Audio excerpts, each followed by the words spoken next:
Oh, Hi. Venky. Hey, Venky. Hey. Hi, Lovely to see nice you. to see you all. yeah, you too. You're meeting everyone for the first time. We should probably introduce everyone to you so you know who everyone is. Mm. Do you want to go round, Sure. guys? Neil. Hi, I'm Neil. Hi, Neil. Hi, Hey, Venky. I'm Tom. Hi, Tom. Hi. Nice to I'm see Richard. you all. Really pleased to meet you, Venky. Same here. I'm also Richard. So I play the violin and sing Oh, mostly. okay. Oh, beautiful. I have enjoyed this project working with all of you. Though we didn't meet, it was a pleasure through Laura that I could collaborate with all of you. And I heard the sounding. I was just hearing it recently because there was a long gap, and then I just heard this whole tracks, and it was sounding so beautiful after a long gap. Yeah. It makes so much sense, because when we are doing this whole project, I will be totally saturated in that thing, so sometimes we will not give that much this thing, when we are saturated, but after a gap, when I hear it, it's so fresh. Yeah. It's really nice when that happens because it can sometimes go the other way, can't it? You go to sort of leave something, come back at it, and it'd be like, oh, what have I done? But I'm really glad it worked out that way for you. So, she just sent me recently, so it was beautiful. I in fact asked Laura who did the mix and master, and she was briefing it up, and beautiful. Yeah, the guy. I never thought that we could sit online, we could do it, and she came and sang, just one person. It was amazing. I think it worked out well. a lot of how it worked out, it was almost like a miracle, really, that it all actually worked. Because I remember, I'm in my bedroom now, and I remember most of the year I was sat in my bedroom emailing or talking to you on WhatsApp, and I was thinking, how can this actually happen? And then it did. It happened, and it all worked. And your contribution to it is really what made it, I think, and all the guys that you worked with over there. Yeah, incredible. It's a combination of the two styles, I think, that is what makes it so special. Yeah, I should take this opportunity to thank all our Indian friends, because they all contributed wholeheartedly. I just gave a call and told about this project. It's a sort of a new collaboration. Would you wish to contribute? And they readily accepted. That shows that how much they respect me and my art. And they came to the studio and they enjoyed. In fact, before the final mix and master itself, they were enjoying the process and the compositions and whatever we were trying to improvise and make it more relevant to it from our end. I think it was lovely as well that you had, because we don't have we have very little knowledge or no knowledge of Indian style music, and so to be able to give you creative control really over that side of it, I think that really paid off, because obviously you're the expert and all the different people you worked with are experts in what they do. So it was much better that way than us trying to say, oh no, do it exactly like that, because we don't know. It's like we have been conditioned to be hearing this kind of music. It's all of us individually have no choice in terms of from our childhood what we are exposed to musically. So, but somehow I don't know what the only difference is. I have a huge love for the music of Europe, and especially the country music style. I love the Western classical. And though coming from an Indian roots, I was always intrigued about the chords and the harmony system. So that gave me an edge to, though I know some of the Indian background and its roots, it helped me to blend with it rather than create a parallel movement. It's like blending gives that beauty. That's cool. Yeah, I think you can hear that in it, the way, because it does blend quite seamlessly. Yes. And I think you can tell that you've got an understanding of both cultures and both styles, that it sounds like that in the end. It's pretty good. I don't know if has anyone got anything particularly you want to ask Venky about his side of the process before we move on to the Who track? played the guitars? Sorry to interrupt. I was the What's that? guitars. Who played the guitars? That's Yeah, Tom. that's what I had that thing in mind, and the guitars are sounding so beautiful. Everybody, flute, violin, and Neil. What did Neil do in this? I played bass and Oh. whistles and a bit of Oh. vocals. Oh, beautiful, beautiful.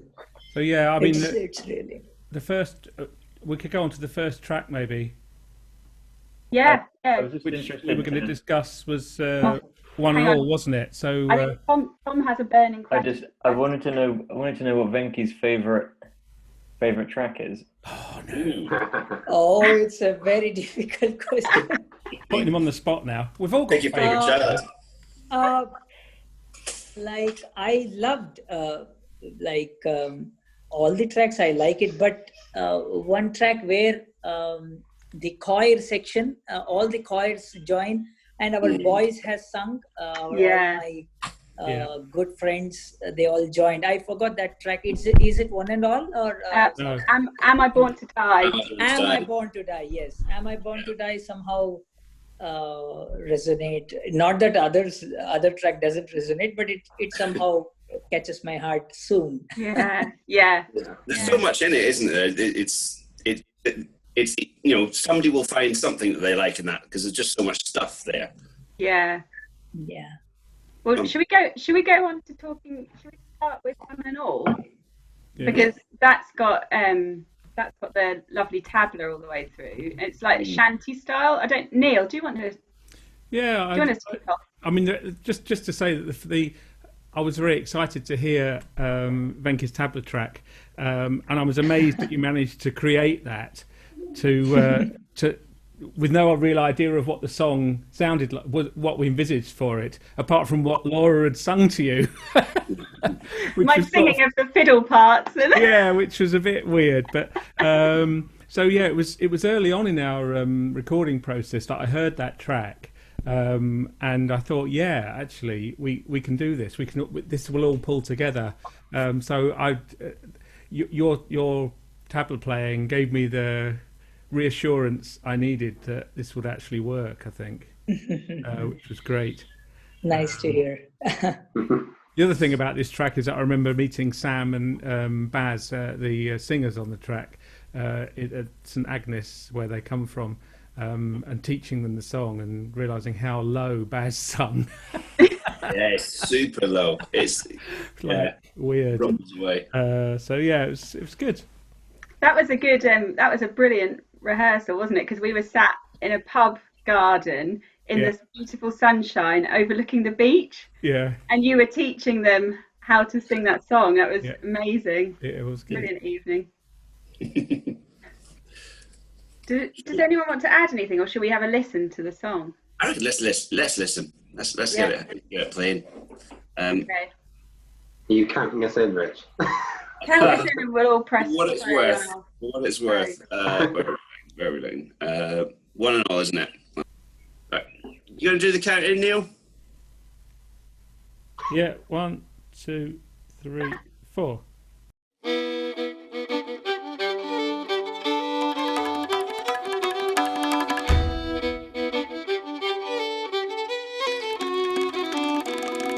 Rugged and bold are the Cornish cliffs, rugged and bold are the Cornish men. Stalwart and true when there's work to do, he didn't hide the when or when. But the brave and the storms on the ocean wave, toiling deep beneath the ground, wherever the spot. That first verse and the chorus are from the original song from 1890 odd. Duty's called, shoulder to shoulder we stand no foe, land or at sea, where we be. Venky, can I ask something? When you're doing the tabla stuff, are they fairly typical Indian rhythms, or has it been westernized to fit, or how did that work? No, it is a stroke basically which is there in tabla. I have just adopted it to the composition. And this language is there. It is basically from northern India. Away for India, we leave our children and our wives, say goodbye to our former lives. Those who are left stand by our sides as away we go to India. One and all our duties call, shoulder to shoulder we stand or fall. Land or sea, wherever we be, the Cornish are ready, aye, one and all. Was it Bruce who mixed it, who added the claps? Yeah. Yeah. Who made it? Yeah. Bruce They're Pond. great. Bruce Bond, what a legend.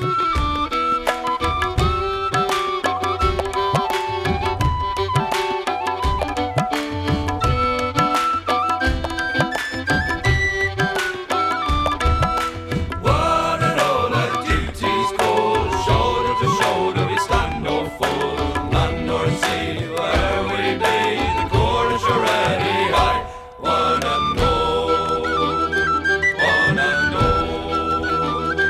One and all. One and all.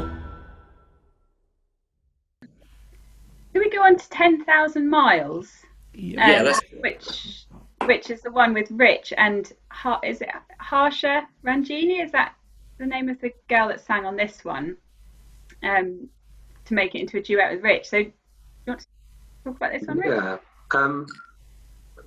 I've been singing this song for about 10 years now.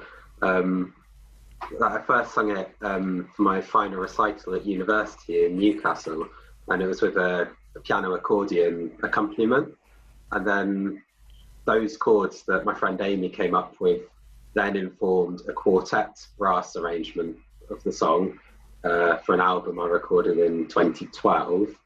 And then that arrangement was then scaled up into a full brass band arrangement for a performance at Llewellyn Perrin Festival in Cornwall.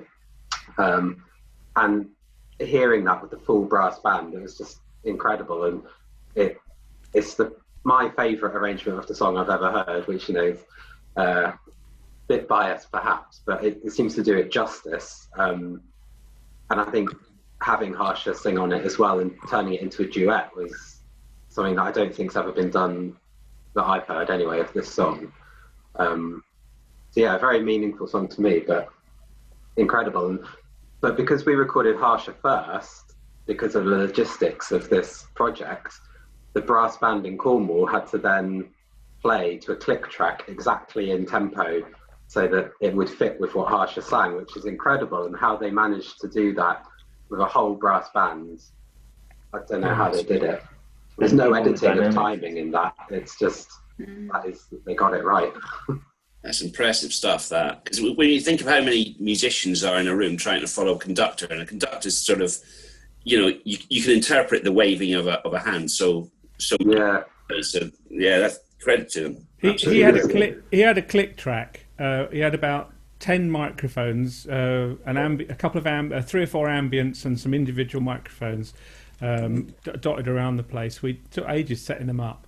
And then the conductor had to conduct to the click track, and I think they did it. They got it on the 3rd go through. Yeah, that's incredible. That really is incredible. It was certainly less than 45 minutes or something, an hour maximum, something like that. It was pretty good. I was well impressed. There was about wasn't there like 25 players in Camborne Town Band? Yeah, there might have been, well, not more. maybe 30 actually. Could be more, yeah. So for all of them to be in time, with the click track in the conductor's ears, just one person's ear.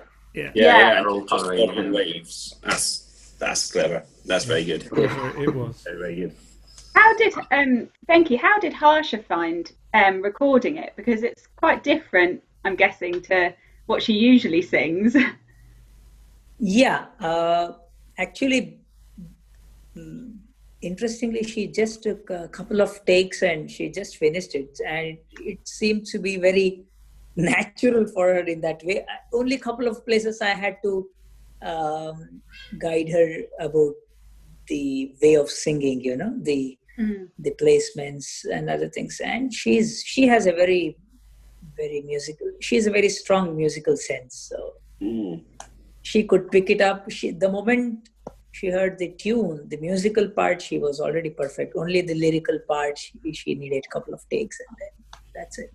Yeah. Pretty fast. She Yeah. did it in a very fast way. It adds so much, I think, to the track, having her singing on it. Yeah. Yeah. Should we have a listen? She likes it also. She has shared this track in her personal Facebook and this thing, telling a lot about this band. And Good. I would convey this information also to her post this call. Thank you. Yeah, brilliant. Yeah, please thank her for us, because it really Absolutely. Yeah. adds so much. Should we have a listen to it then? Let's do it. 10,000 miles. 1,000 miles. Are you good? Yeah. Right. So 3, 2, 1, begin. Fare you well, my own true love, and farewell for a while. I'm going away, but I'll be back if I go 10,000 miles. 10,000 miles, my own true love. 10,000 miles or more, and the rocks may melt, and the seas may burn, if I no more return. Oh, don't you see? I think it's credit to Ian McKnight who I love did the this brass arrangement as trumpet, well. or is it flugel or Yeah. something? Oh, that little Because tune. he interpreted the sound of the accordion, and I can still hear the accordion in my head in the arrangement. So was he the guy who orchestrated it then? Yeah. So he literally took it from the sound recording of the accordion and the sheet of chords, and then came up with this. Oh, come back, my own true love, and stay a while with me. For if I had a friend all on this earth, you've been a friend to me. Fare you well, my own true love, and farewell for a while. I'm going away, but I'll be back if I go 10,000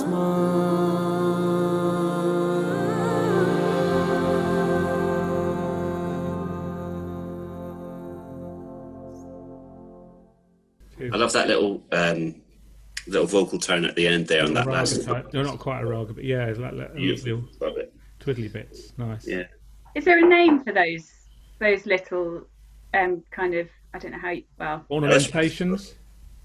you know that Harsha sings over so Rich is singing the melody and she comes in with these little bits kind of, That bit, yeah. Yeah. That's called an alap in the Indian language. Okay. That's lovely. and are they improvised? Yeah, they have elaborative improvisations for the alap, and this is one of them. Amazing. I'm so grateful to have you involved in this, Venky, because it seems like you were mentioning earlier about sort of tap platforms, that there's just so much musical language that I guess that we won't have come across, and that you've sort of acted as a guide for, and I'm so grateful for that, because it's meant that it's a genuine fusion of music rather than just we do our thing, you do your thing, and sort of it's jointed. It's been. Thank you so much. And It's a pleasure. It's a pleasure. We talk about Lee Kindly Light next, which is for me is one of the most special ones. Because this is the one that I got to actually record in your studio, Becky.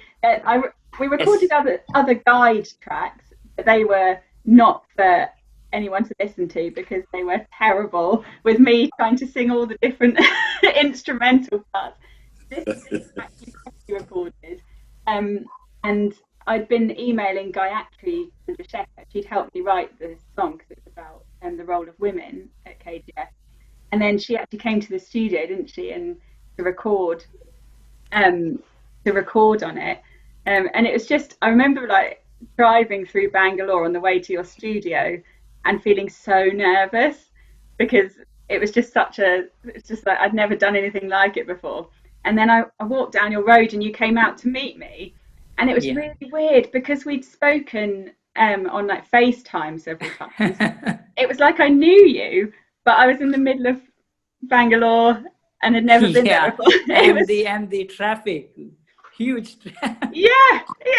Vehicles around, and it was such a welcoming place to come, and I was like, the speed that you work at was really incredible. But then it would all stop at lunchtime, and you'd bring like this amazing Indian food. And it was almost I remember. I should really thank my very good old friends. I just told one guest musician is coming from UK and Cornwall, and we have to treat her some Indian food. And the moment I told them that, does she eat spicy food? Because in India they all eat spicy. And then I told, no, it's better keep it safe. She's traveling a lot, so we have to make sure that she has to be healthy after coming to my studio. Well, I appreciate your concern. And those boys just went and they prepared something, and I now remember, the memory is just like rushing. Now I see the whole scene now. Yeah, it was amazing. And the food just kept coming, and I remember just this huge plate of food, and I was thinking, oh well, I can't eat all this because I've got to try and sing afterwards. And then I started, and it was so delicious I couldn't stop, and I just had this huge plate of You're making me hungry now. Yeah, no, I'm feeling hungry now, I tell you. Sorry, we're supposed to be talking about the music, and my main memory of recording was the food. Yeah.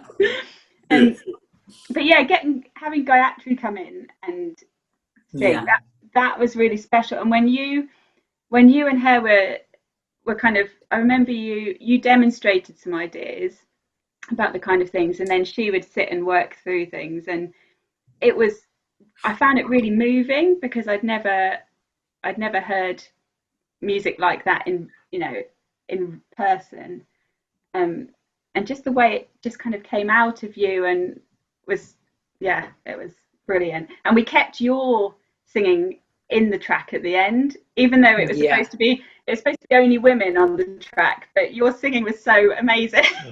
I sang that after listening to you and the concept of the song. I just sang a rough track thinking that some female should sing there, and then I just hummed it in one shot in my rough microphone, the SM58. Sure, I did not use any condenser mic or anything for that, and somehow that became the final thing. And yeah, there are a few of those on the whole album, actually, bits of yeah. But that phrase very spontaneously came to me. It was like, if you're talking a language for a long time, when you hear certain chords and that progression, that language somehow, it comes. And that was it. Now also when I was hearing it, it's amazing. When I hear that track, I feel something came. The poetry comes. That's nice. Yeah. Should we have a listen? And then after, sorry. just quickly in case I forget, after we'd recorded it and I got back to the UK, obviously we recorded some women here who they hadn't even met till the day we went to record. They hadn't rehearsed, and they did a fantastic job as well. And then I had an email from this young girl from KGF saying, "Oh, my aunt told me about your project. I'm a filmmaker and a singer. Is there anything I can do? And it was Nyla Saldana. Oh, really? And I said, well, I said, well, actually, the recording's all done. And then I was thinking about it, and I said to her, well, actually, why don't you sing the chorus on Lead Kindly Light? So she then came to you, didn't she, and recorded it in your studio. Yes. It was nice. Yes, I remember now. She did a good job also. She took it. She was prepared. Yeah, I think it's added so much. And then she played it to her mum when it was finished, and her mum had, I think, sung Lead Kindly Light. She sung at her school college assemblies while she was growing up. So there's all these little connections. Anyway, I must stop talking and we should listen to the track. Because it's a long track and I've talked a long time. Okay, ready? 3, 2, 1, here we go.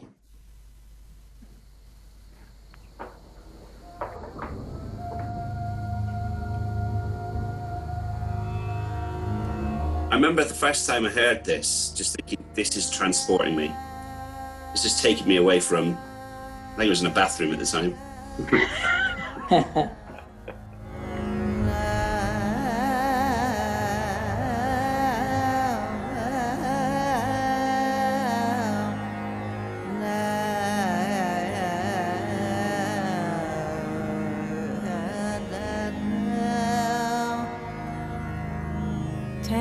Of labor we spend each day here clearing up your gold, and with our children, the unskilled laborer searching for your gold. With strength of tigers, great rocks we carry, crushing up the quartz. But hearts they crumble as ground it trembles, yearning for your voice.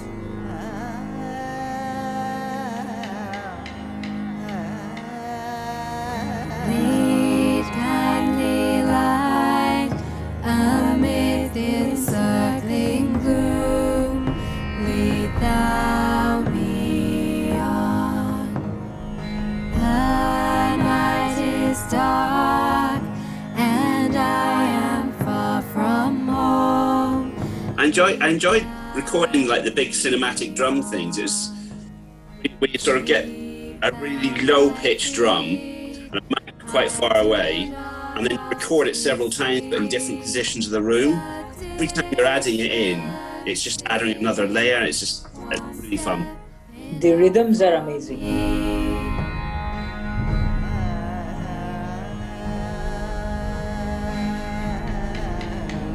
The message came through for me to join you. I must leave my home. I leave the great cliffs, piece of my homeland, for color and noise.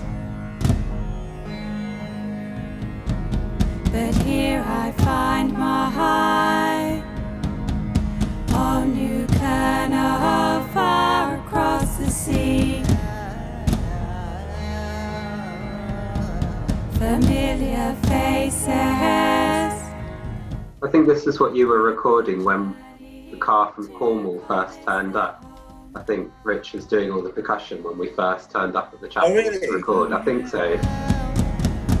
Lead kindly light amid the encircling gloom, lead thou me. Why you pitched it in A flat, I've no idea. Cruel. Playing that A flat drone was such hard work. I've no idea. I think it's because when I was trying to work out the song, I recorded a little YouTube clip of someone doing some Carnatic singing just to try and figure out the song, and that must have been an A flat. So Yes, yes. An A flat. Yes. Normally the Carnatic female singer's pitch is A flat or maximum B flat. Okay. The female pitching is like that. So we're very authentic.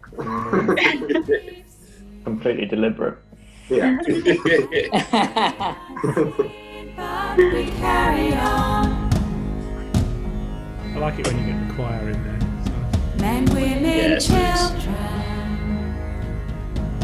No creed or caste that we Actually, I think maybe one of my favorite ones to play live now. It's obviously not. It's different, but the time. Maybe just once we played it live. Is it? When we played it live at the launch, it just felt so uplifting. It did. Somehow adding the guitar and it was a bit quicker. One day we'll play it live with you, Venky. Yeah. Oh, that'd be amazing. Sure. We were supposed to be playing with you this summer, weren't we? But Yeah. events have Yeah. to that. lead kindly lie amid the encircling gloom. Lead thou me on. The night is dark, and I am far from home. That organ was an amazing instrument. I'm amazed it was in tune Yeah. with And it worked. the track, actually. It's one of the oldest organs in the It's UK, 250 years old or something ridiculous. and it has wow. not had any maintenance done to it. One step enough for me.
It's funny listening to the end and all that really peaceful organ.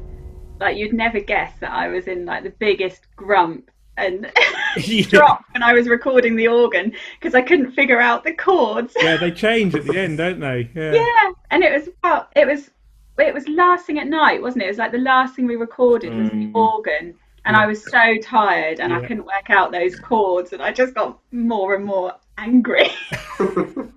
The recording process itself, I think until people have had a go at it themselves, it's exhausting. It really is. I mean, these people who can just turn up and sort of do one-hit wonders, two-hit wonders, I'm amazed that they can do that because it's quite pressured. Even if you're doing it yourself and you've given enough time for it, there's still a degree of pressure with recording stuff, isn't there? Yeah, I think this as well because we were slotting together so many different parts, and we were slotting together things that had been recorded in the UK and in India. You had to get it right because there was no room for error. Like when we were talking about 10,000 Miles, if the band had been out of time, it wouldn't have fitted with Harsh's singing, and that couldn't be redone. So that definitely added to the pressure. I think we should move on to Minor Jolly because this is like the epic percussion drum battle between Venky and Richard and the amazing vocal percussion. I want to know what Laura had told you, Venky, about this track, about the sort of the whole, the overarching story.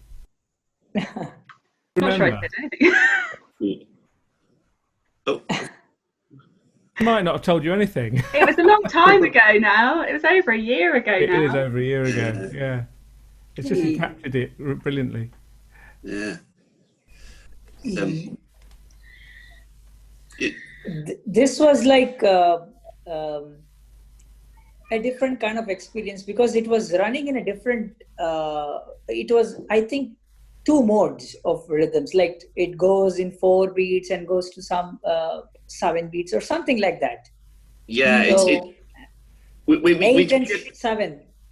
well, we did this. I mean, there's lots of rhythmically different things. There's the fact that there was dropped beats in the first section in the rhythm, and then we had this sort of weird thing in this metric modulation thing where groups of 16th notes become groups of 3 notes in a new tempo, and it all gets sort of.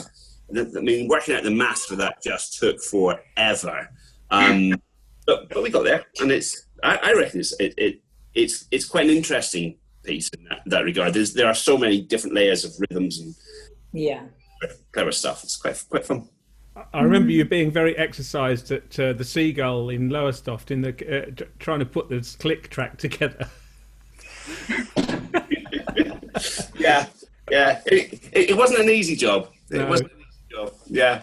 And also, even learning the metric modulation in our dining room here last February, that was because we all had slightly different feel about how it would work. I think. Yeah, still learning it. Still, yeah. I think we're all pleased with the end result, but yeah, I love the vocal percussion. The journey had bumps in the road, didn't it? It did, yeah. With the vocal percussion, Venky, is that something? Do you learn that as a way of learning tabla, or is it a separate discipline? Actually, that element, what I was singing out, is the language of that instrument. And without that language, there is no stroke which I can play.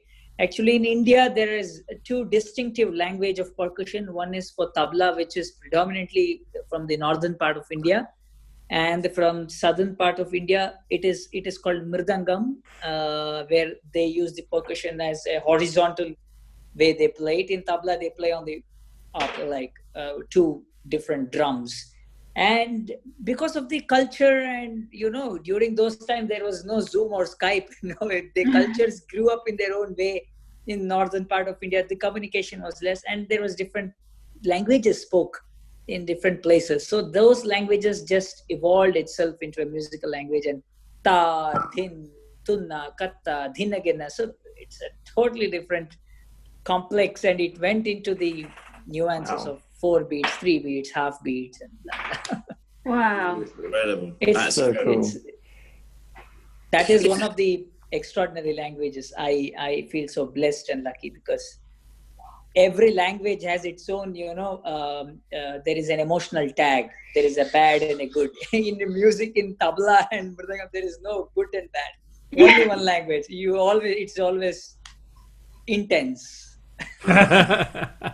It's incredible though, because it's like just something as fundamental as rhythm and in music. I mean, different cultures having an idea of not just what a beat is, but just that beat as a concept or things like that. The fact that there's this whole language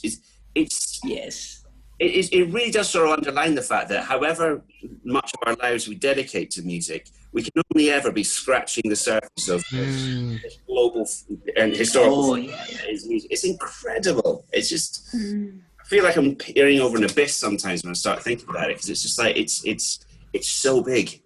Yeah. Really cool. Really, really cool. Shall we listen to some of this percussion? To the track. All right. So mine and Jolly, yeah. Yeah. Mm-hmm. We all good? Right. 3, 2, 1, go.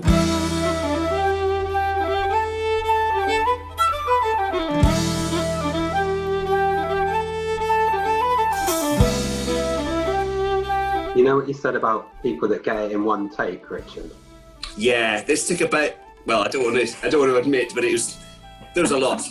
The fiddle was done in one take. Really?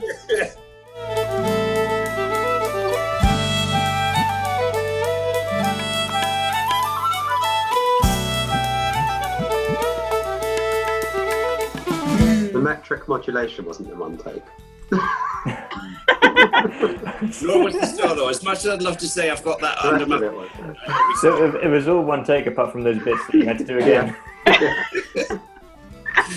The main bits were one take.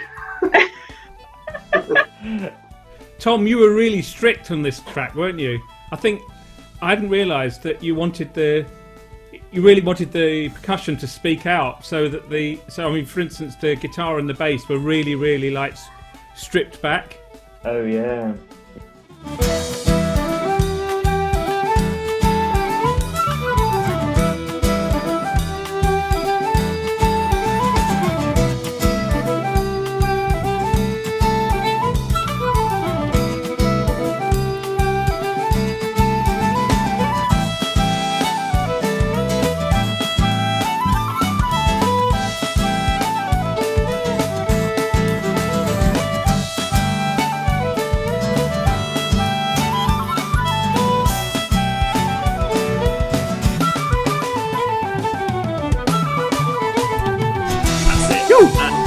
That took a lot of practice.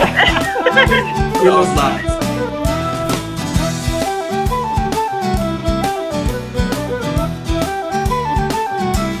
Even now, I feel myself clenching when it gets to that bit.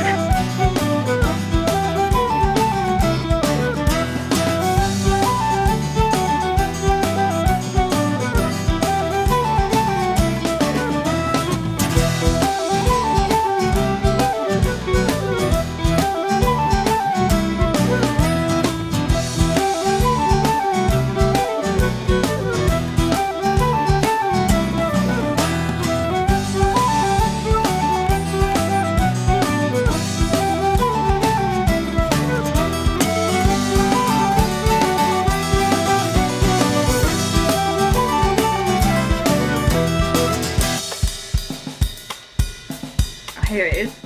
Yeah.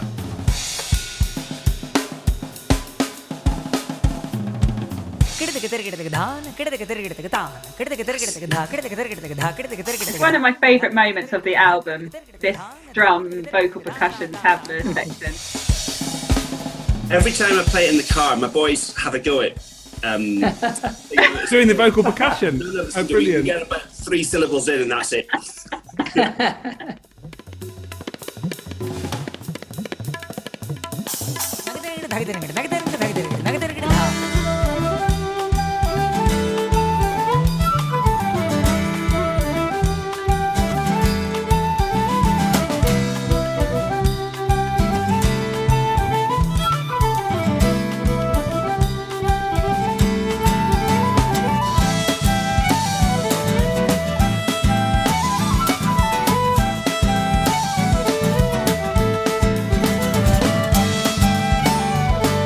I do love playing this song though.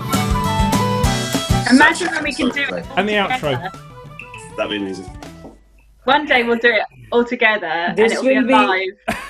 This will Richard, this will be Venky. amazing in live. This will be amazing in live. Yeah. Yeah. We could really extend the solo thing out as well. So like Yeah. Oh yeah, yeah. really like Oh, go gosh. grab a beer, we'll be done in about 20 minutes kind of thing. Yeah, the other 4 of us will just wander off, have a drink, come Exactly. back, You'll still be going.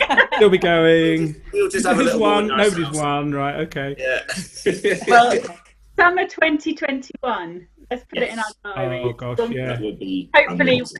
the Hopefully, world will be L'Oreal. healthy and we can finally Yeah. do it. That would be amazing. Shall we talk about Am I Born to Die? Yeah. Which is, like, for me, this was organisationally, which is a little boring take on it. It was really tricky just because there's so many people involved in this track, from, you know, in the UK and in India. We had the choral scholars, didn't we? We had Jessica Quinones on flute, and then we had Pooja Prakash Raj vocals, and then your guys, Venky, who did, like, when we heard that particular verse they'd sung, it blew us away because they are so tight. Yeah. It was like you'd taken one voice and layered it up electronically, but they were all singing live. We've got the video, so we know they were all singing, but it sounds almost electronic because they are so together. Was it like, did it take a lot of work to get that so perfect? Not at all. Like they means I explained the whole thing and they digested it. And the thing is, whenever these boys, I call them the boys because it's like they're all of same age, and some of them are like they just completed their studies and they're getting into new jobs, but their upbringing is very strong in the Indian classical music. So they have a very beautiful, like tuned ear, very much conditioned. And the moment I sing, their melody sense is so strong that they decipher it very soon. So, and the moment they understand it, then they start playing around and they are like joking around each other and pulling each other's legs. And I tell, take one, ready, one shot. Take two, like adding up some layers, four or 2 layers. I did it, and that's it. Then had same, the Indian food and enjoy. It was a good thing. Because of you, we had a get together after a long time. Oh, that's good. I Because of this project, rather. Well, when I saw the video of them recording it, I thought, I recognise some of them from when I was there. Yeah. In the video, they're serious. Say again? In the video, they are like pretty serious, but the moment the video is off, you should see them. I think the thing that's coming through really, really clear is that with all these sort of the collaborators, all these excellent guys again, we are very much the weak links. Yeah. The talent of the people we've got to work with has been incredible. It really has. I love the strings, the vina and the beautiful little string bits that were added into that verses as well. Beautiful. Really, really good. Love this. Hearing that about your boys and your choir, it's amazing the similarity between the choral scholars on the final verse. Actually, that they've got such an amazing training in classical music that they had sheet music for it, but had never seen the sheet music before, had never heard the song, and they sung it. And we did it in one take, I think. And then they practiced, I think, twice, and then did 1 or 2 takes. It wasn't. But I think we did. I think we added takes because you feel you should. Yeah. I think it's like, well, that seemed fine, but we'll do another take because, just in case. Yeah. It wasn't. Yeah, it's lovely that there's that kind of parallel between the 2 male voice choirs, and talk about male voice choirs, that originally we were going to have a full male voice choir singing at least part of this song. We were going to have a string quartet played by us at some stage in the development of this. The song was originally in 3/4 when I first heard it, and we put it into 4/4. Partly so we could have that that flute tune added. Yeah, because that was in 4. It was sort of felt like it was in 4/4.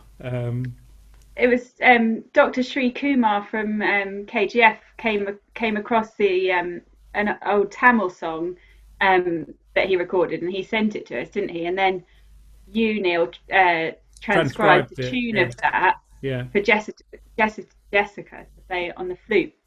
We've lost Richard. We have lost Richard. Somewhere. I'm waiting for him to come back on. Maybe it's his. Maybe his internet's gone. A bit.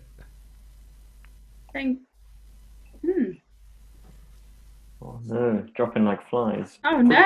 There's Venky's back. We just lost Richard. He's not in the. He's not in the waiting room. No. I think his internet must have dropped out. Some internet issue. Shall we listen to it anyway with Venky? I know Venky's got to go, haven't you? Yeah. Soon. So if we listen to this track and then we can hear. I have little more time. We can hear. Okay. Yeah. Okay. Great. One of my favourite things on this is Pooja's vocal as well. Oh, that's amazing. When she hits that low note, that gives me goosebumps. Yeah. Are we going for it then, even without Richard, or we wait for Should we Richard? do a counting? Or we just crack on? Yeah. 1, 2, 3, 2, 1, go.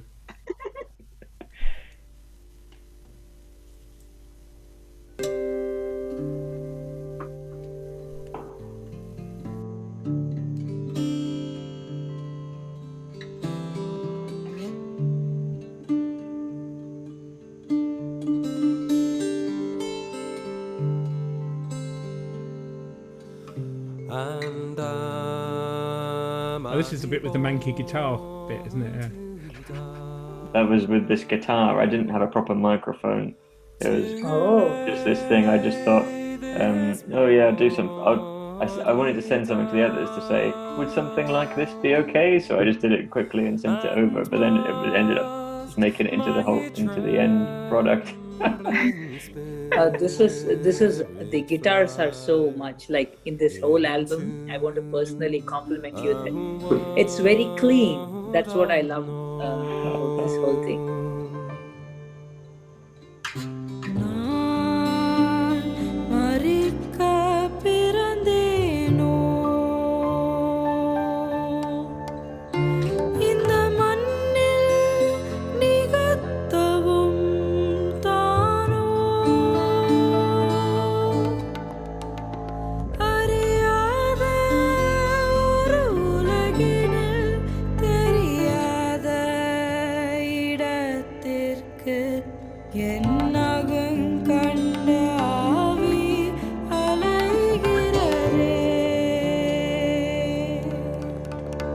The Yeah, her tone voice of is just Pooch's beautiful. voice.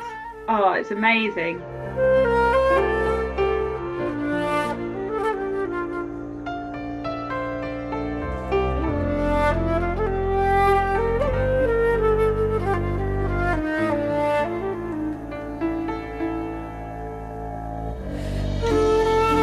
Who is it did the flute? Was this you, Laura? It wasn't you, Laura, was it? I wish it was me. No, it was Jessica, who was actually my flute teacher for a year or so. She's played in Bollywood, hasn't she? She played for Bollywood for a while. So she came and recorded it at Cube Studios.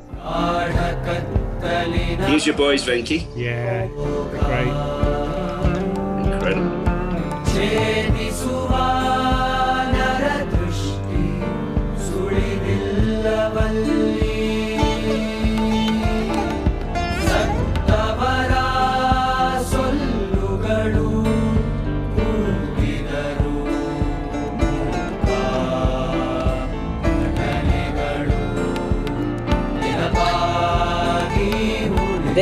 There is also a veena. Yeah. Veena, which is supposed to be the national instrument of India.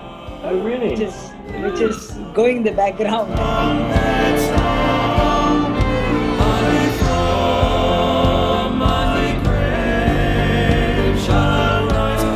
All our boys love this choir. I bet. Yeah. Yeah, amazing. It's amazing being an honorary member of this choir for us. You were, yeah. How much would we have to organise, change, enable to get both choirs and all the instrumentalists all in the one place at one time? It would be amazing. There's any funds out there. Yeah. If anyone wants to pay Quite a lot £1 of money. million for us a few to thousand, yeah. I think it's not just money at the minute that would stop us getting together, though, is it? It's also COVID. no international travel for. Yeah, they'd have to be quarantined for a fortnight when they arrived. Unless we can quarantine them with us.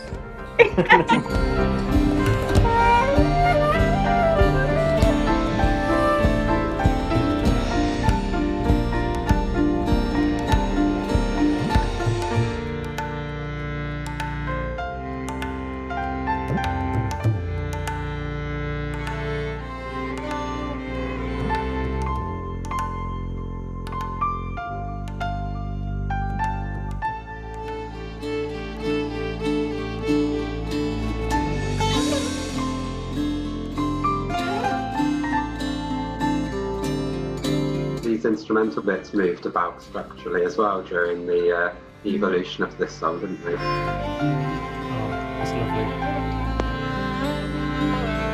This song for me, I remember hearing a story about Queen recording Bohemian Rhapsody and how nobody quite knew what the end result was going to be like until it was done. And this song for me was like that, in that it was such an epic that anybody sort of trying to suggest what it was going to sound like was a waste of time. Like, you do this little bit and hopefully it'll sound all right, and then it just, as the pieces came together, it was just, yeah, incredible. Yeah, it kind of sums up the whole album, I think, the whole project, that one track. Yeah, very much. So, SS Carthage, should we talk about SS Carthage? Tom, do you want to talk about this one, because you wrote it? a bit more lovely guitar playing here. Beautiful. There's three bits. There's the intro, which is a piece I wrote ages ago called Porth 11, which I wrote to try and sound like waves, because it was at the time we had them incredible storms in 2016 or something, and there's a really famous picture of the clock tower and the harbour with the wave kind of coming over it. So I tried to write a piece with waves, or that sounded like waves. So that was the introduction, and then the second, the first like proper tune was when I was trying to learn fiddle, and Richard Morgan lent me his fiddle to see what it would be like to play an actual proper one, not the kind of the horrendous broken one that I'd been trying to learn on. And that was the first tune that I ever wrote on fiddle, although I couldn't actually play it. I just kind of knew what I wanted it to sound like. And then Rich Trethewey then learnt it, and I thought, oh yeah, that's worth having in there, because it sounds nice now. So it's meant to be like, you've got the ocean and you've got the kind of traditional kind of English sounding, Cornish sounding tune, which is representing the blokes who are kind of making their way out to India, and then gradually it kind of merges into this what I wanted to be quite an Indian sounding piece to end with.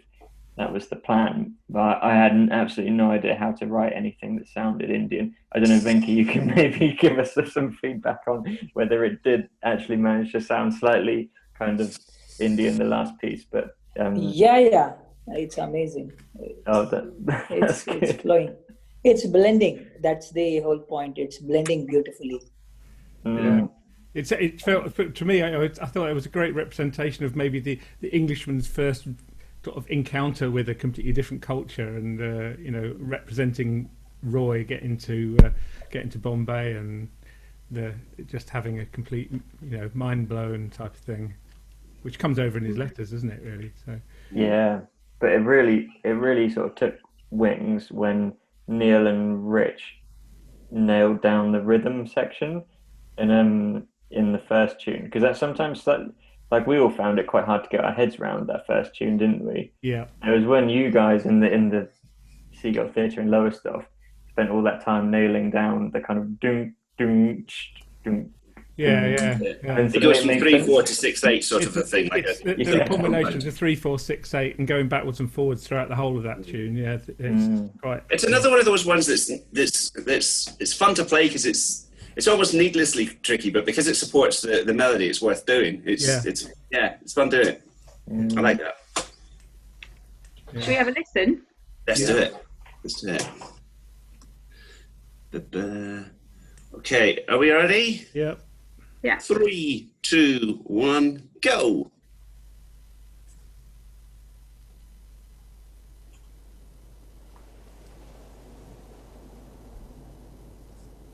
Oh yeah, the sea noises. Yeah.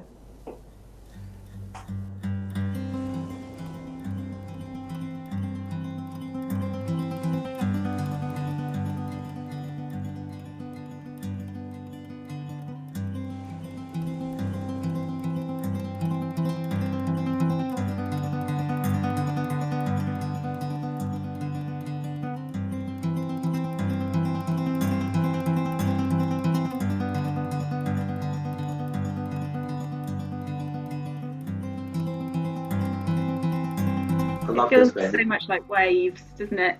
Yeah.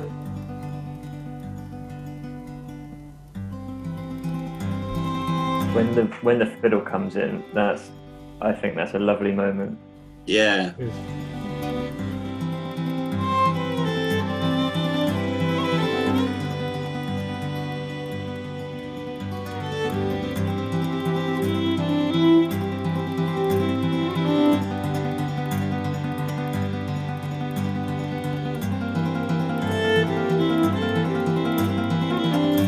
Somehow reminds me of like Desert Island Discs.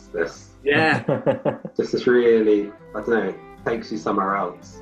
Yeah. This was quite a tricky recording because it was just all free time. So I was trying to get it to fit with Tom's guitar and also like feel it, because you wanted it to have that kind of needs to be organic. No click track here.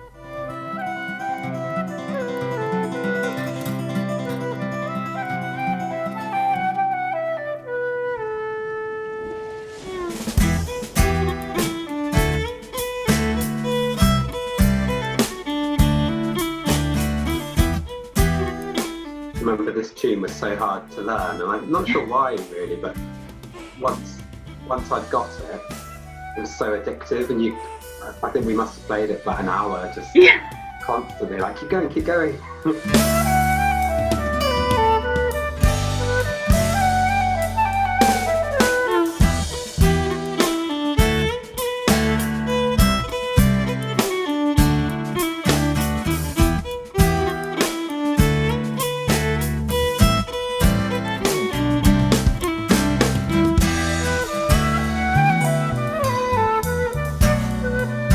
I like the bass run there as well. I was just thinking that. Yeah.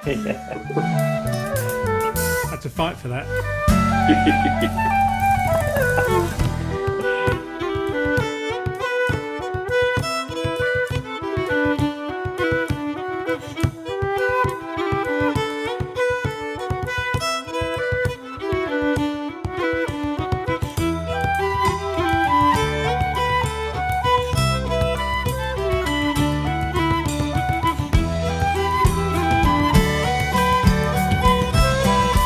Love how it builds back into it.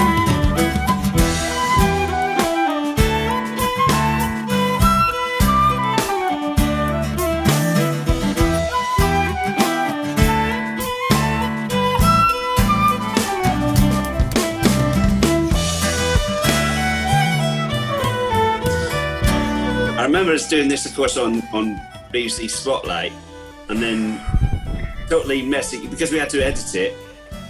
This whole arrangement had to fit into 50 Like 1 seconds minute. or something, wasn't it? Yeah, something crazy.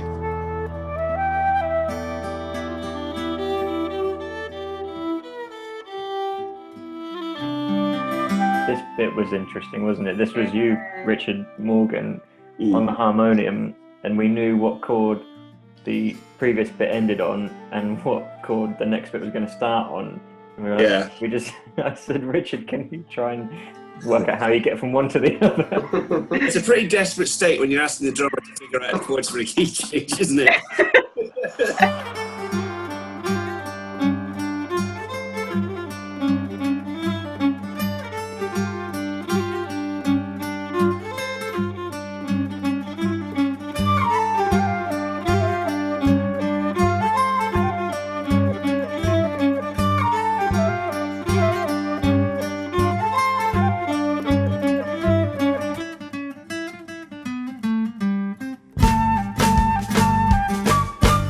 Myself and Laura both slowed this down to 50% speed to learn it. Yeah. I used to be able to play it, but I don't think I can now.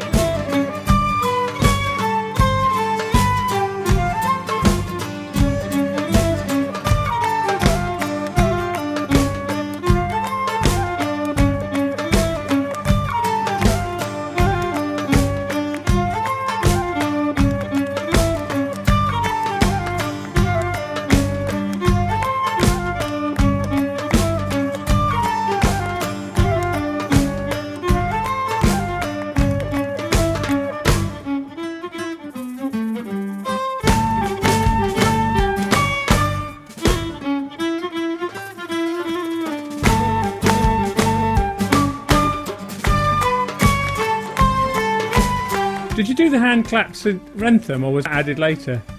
Yeah. All the percussion tracks. That, and there's a marching drum as well that was playing with my fingers to get like a sort of a high pitched sort of percussion sort of sound. And you also added some strings in there as well at the end, didn't you? Me? Or somebody did. Was that Bruce? That was for you, Rich. Yeah. Oh yes, of course. Yes, no, sorry. Yeah, I was. I had some. Yeah, I had a way of putting some plugins where I can. It's by a company called East West Quantum Leap, and they have some. Some soft synths where they sort of take that are maybe harder to come by, and you can create some quite realistic sounding instrumental tracks, especially if you overlay them with some quote unquote real instruments. Oh, right, okay. I'm doing it. Yeah. Oh, I forgot about that. Yeah. So we've got two to go. Man of Letters. Rick's Thank you, right, time-wise. Are you all right for time, Venky? Yes, I was just about to say goodbye to all of you. So, so I was just waiting for some other thing to come, and it took another 10-15 minutes, so I could be here for another 15 minutes. So I was waiting, so I got a call, and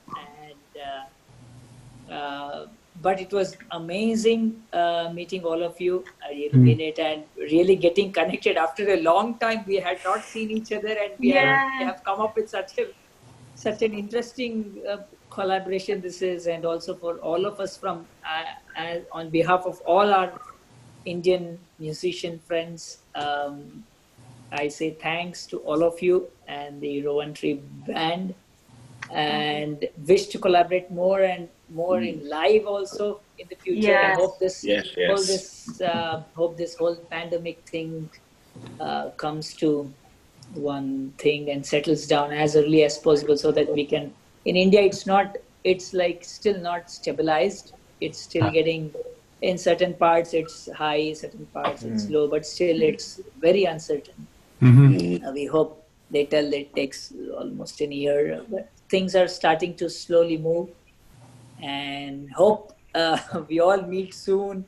And once again, thank you for the opportunity. And at the same time, Richard was telling one thing I was about to tell. Richard Morgan was telling we are the weaklings about themselves, but it's actually it's always when we see from the other end, it's like that.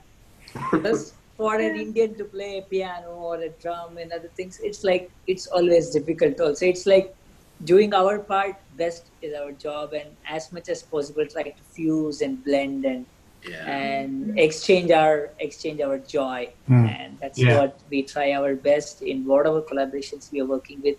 And this was one of the memorable ones for me also personally. And thank you, Laura, and through Laura, all the people involved in this band, Neil, Richard, the two Richards, and also Tom. Well, thank you, Venky, because your contribution and all the people you work with has been absolutely incredible. And we will one day do something live in person when the world has become okay again. We will meet. Absolutely. But please pass on our thanks to everyone that was involved. Sure. They will See you. Bye. Lovely to meet you, Venky. Bless, man. Take care. Bye-bye. Bye. Bye. All right. Okay, that was lovely to see Venky, actually. It was. Really nice. What a lovely bloke. Yeah. Nice to meet him. You finally meet him. We haven't met him before. Well, Laura has. Laura. Yeah, really good. Yeah, and you've spoken to him on the phone, haven't you, Tom? But I've emailed him. Right. It's worth saying that if people are interested, they could check out his music, because he's on live everywhere, and he puts up some beautiful music online. Absolutely inspirational. If you Google Venky, if you Google Venky DC, he'll pop up, and on his website there's loads of videos, and he's collaborated with other people around the world as well. So it's really interesting what he does. He's very talented. I think He's SUR composing, Productions as well, like isn't it? performer. His production company. Yeah, SUR. yeah. So, should we go for Man of Letters then? Okay. Yeah, man, yes. Richard. Yeah. My kind of main memory was when you first said that there's this person living in Perranporth who's got these letters, and kind of gave me a brief outline of the story. A little bell went off in my head saying I need to write a song about that. Because whenever I write songs, it's generally an amazing story that people don't know, and that it's my role, I feel, is to kind of protect that story, or kind of, give it some legacy. And so I don't know, the process was interesting. It was like used some of Roy's letters that he sent back from Carthage and from India, but kind of more as to give the structure of the whole song and like the overall theme. But then a lot of the poetry was from speaking to Pauline, and when we went over and spent time with her and recorded our conversations, and I listened back to them and picked out phrases like smelling the monsoon coming and hearing it on the trees, and flaming dancing trees, and little words that she said. But one of the things that I think is really interesting is the stuff that didn't get into the song. That letters are available on our website, aren't they, for people to read? But there's stuff there about the SS Carthage passing by Crete under the moonlight, and that Roy was on board, like witnessing this and watching whales swimming alongside the ship. And there's so much amazing stuff. It's kind of all there in the song, but beneath the surface. So yeah, that's it really. I think that's what I think. Yeah, wouldn't say too much. Mm. Yeah, this song really does speak for itself, I guess, doesn't it? It does, yeah. It was that privileged look into something that had been private, which is now been made public, which is quite an amazing thing.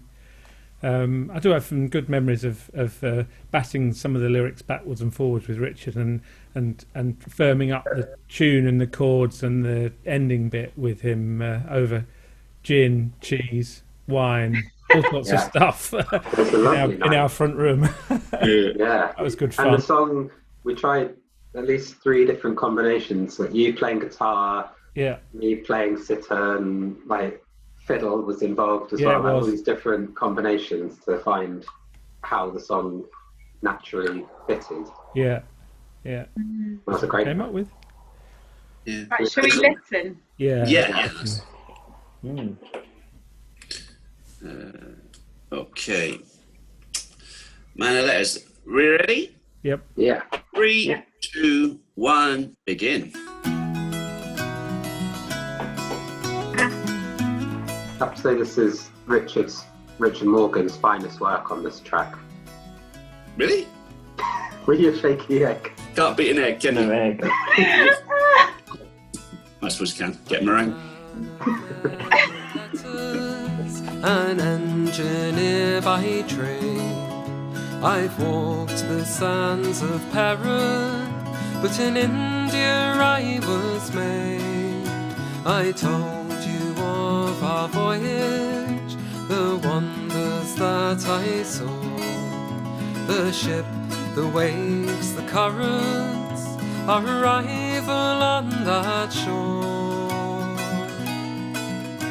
A parcel from my mother reached this foreign land, packaged so securely by an unfamiliar hand.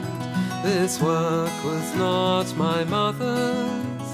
I wrote to ask her who had wrapped it up so neatly. She told me it was you.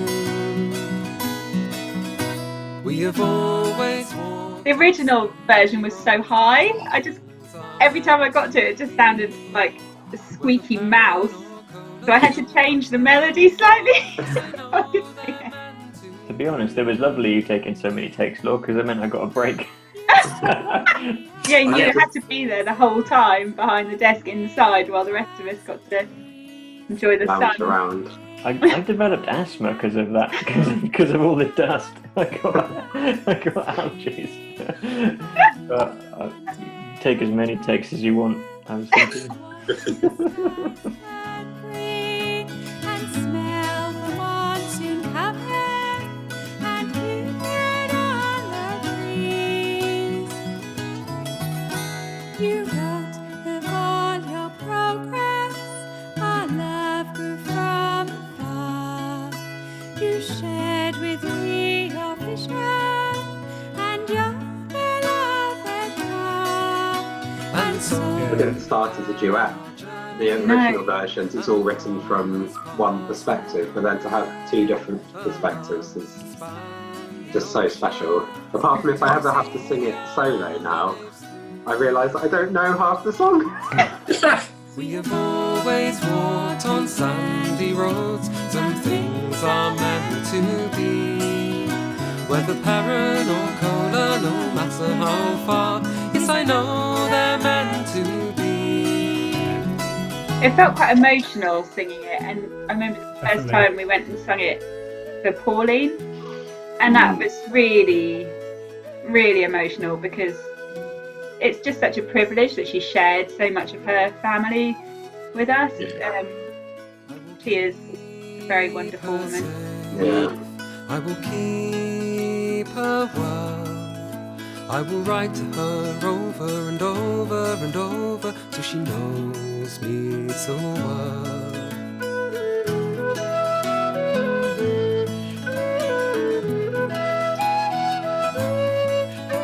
I will keep them safe. I will read them well. I will read them over and over and over till my heart knows him well. I think as well, although it's so personal, it's one family story, it's representative of so many people, isn't it, that made that journey, that were separated, or that, there's so much in it. Yeah.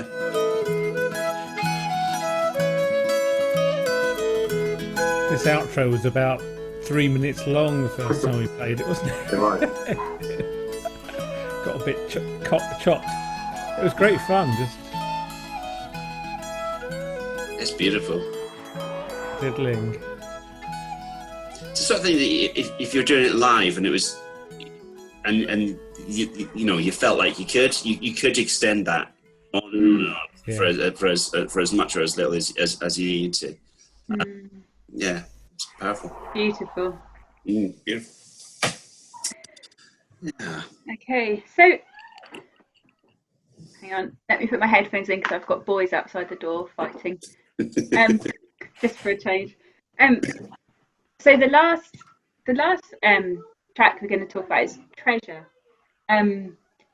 I'll ask you about it in a second, Tom, but I just wanted to say this is for me, this is one of the most, probably the most special one, because it's just filled with so many memories. And I remember particularly being that weekend we recorded in Suffolk, in Renton Chapel, and we didn't really know even at that point what this last track was going to be. And it all just kind of happened in that moment in the church.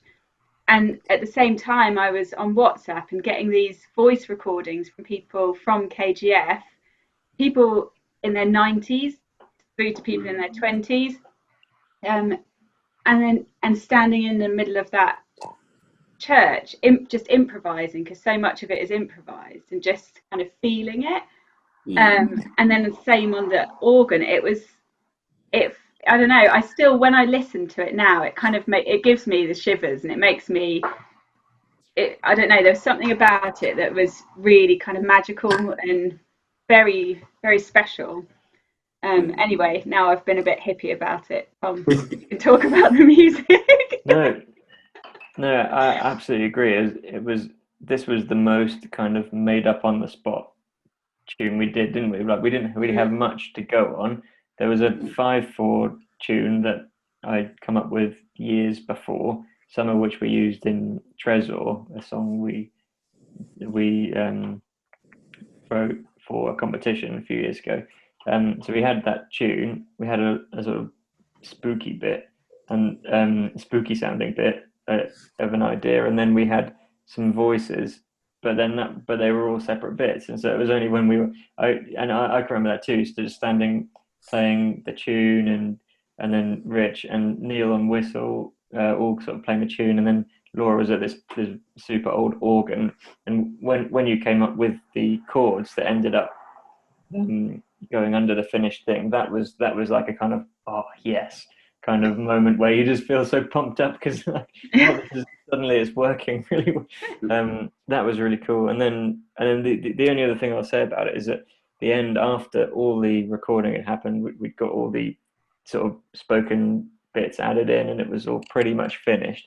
And then we were just chatting, and I thought, those bits of singing that Venky did and Lee Kindly and Gayatri did, wouldn't they be so cool if they were in this one as well? And so we managed to change the key, manipulate the pitch, and put them in, and that just sounded fantastic as well, having them in there. Really lovely way to kind of end, because it's meant to be a celebration, isn't it? Yeah, like a homecoming, isn't it? Exactly. So just a lovely way, I felt, to end the whole project. And I think the way you've positioned the spoken word bits with the music was really genius. It just works so well and fits the mood of the speaking, fits the mood of the music perfectly. So yeah, well done, Tom. Yeah, nice. Thanks. It's a lot better than it's a lot better than it should have been, in a sense, because it started off as a sort of a raiding the part spin kind of thing, but we ended up with something that it really does round everything off so beautifully. I love it. Yeah. Really love it. And when it lands into that final melody, I just goosebumps every time. It's gone through the whole album beforehand, because the album works as a, the tracks are great, but the overall thing, listen to the thing end to end, is it's fantastic. Should we have a listen? Yeah, let's do it. Right, Treasure, here we go. Oh, good? Yeah. 3, 2, 1, here we go.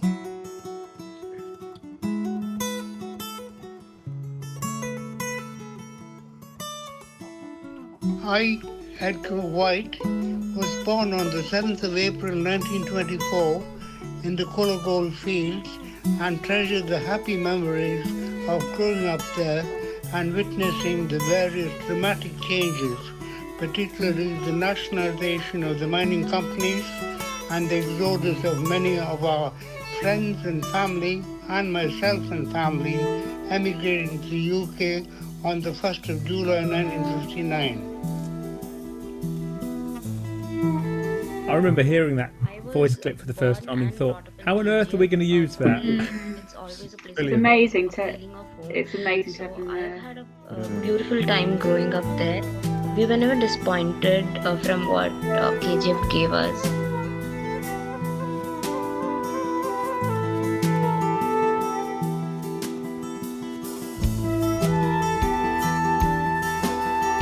What fascinates me the most about KGF are the ancient cottages and houses that were built during the period that Britishers ruled there.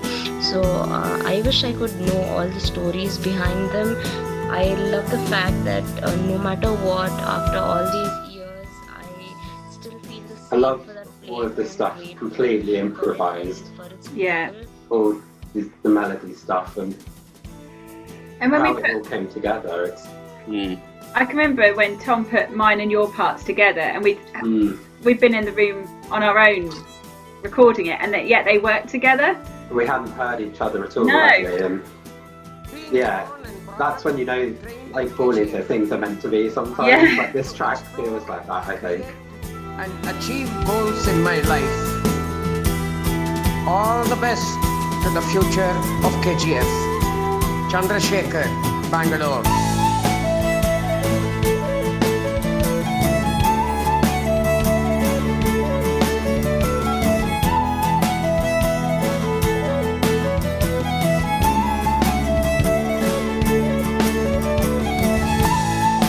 This, the little fill-in into this tune, I remember playing it when we did the live, the launch, and I just remember a feeling of, I don't know, I've not experienced anything like it before, because it's like the end of like a 2-year journey for all of it, an epic one at that.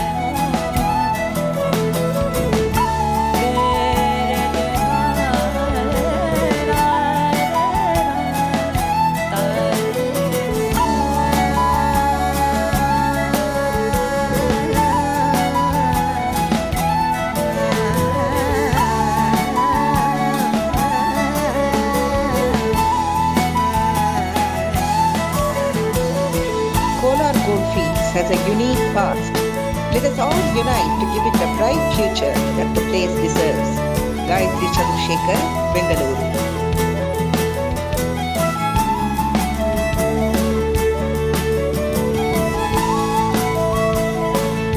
I like as well, it's in 5, but it doesn't feel awkward. And during odd times it can do, but it just flows.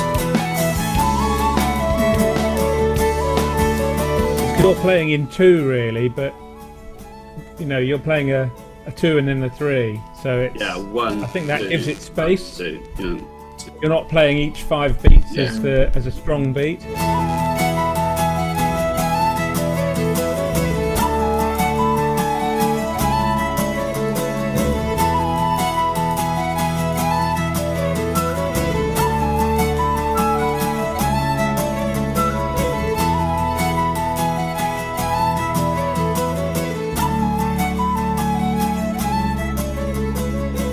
Here comes the organ.